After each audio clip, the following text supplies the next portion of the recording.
Tots Carlos, lulubayan na nga ba ang Creamline upang maglaro bilang isang import sa Japan?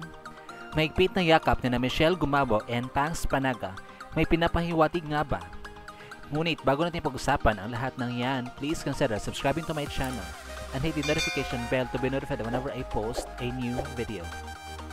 Matapos nga itanghal na champions ang Creamline Coal Smashers at madepensahan ang kanilang corona on a high note dahil nga na-sweep nila ang PVL Second All-Filipino Conference 2023 with 13-0 perfect standing. Kaya naman di talaga sila makapaniwala kung paano nila nagawa ang lahat sapagkat marami ang mga naging pagbabago sa kanilang lineup magmula na mawala ang key players nila na sina Gia and Zed. Marami din ang nagsasabi na baka kukunin si Tots Carlos ng head coach ng Kurashiki Ablaze na si Hideo Suzuki dahil nilapitan at kinausap siya nito ng masinsinan matapos ang isang game ng CCS sa semifinals. Marami din ang nakapansin ng pagiging sobrang emotional ng mga CCS players na dati ay hindi naman nila nakita sa kanila nung huli silang nag-champion sa First All-Filipino Conference 2023 earlier this year. Lalo na ang mahigpit na yakap ni na Michelle Gumabo and Pangs Panaga na parang sinusulit ang mga panahon na magkasama pa sila.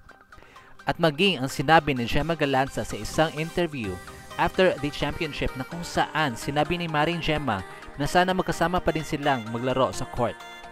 And just recently, naglabas ang One Sports ng update tungkol kay Kaloy na kung saan in-interview ito at sinabi na sana pa may opportunity, why not? Kasi one of my dreams also is makapaglaro sa ibang bansa.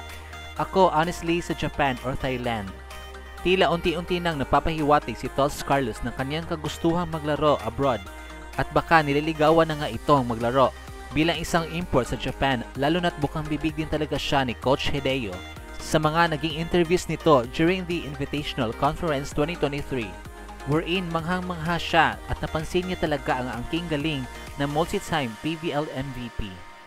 Gayunpaman madami pa din ang masaya dahil may nakapansin sa kanya at matutupad na niya ang pangarap na maglaro as an import abroad. At the same time malungkot dahil may aalis na naman sa CCS family. Pero babalik din naman daw siya. Pinanghahawakan din ng mga fans ng Team Good Vibes yung sinabi ni Kaloy na sa Creamline siya magre-retire.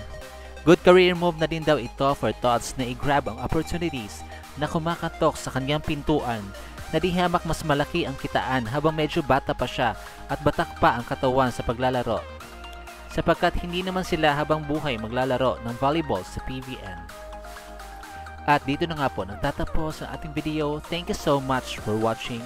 Huwag niyo po kalimutan mag-subscribe sa aking channel to be in the know about the latest snippets regarding Philippine volleyball. Bye!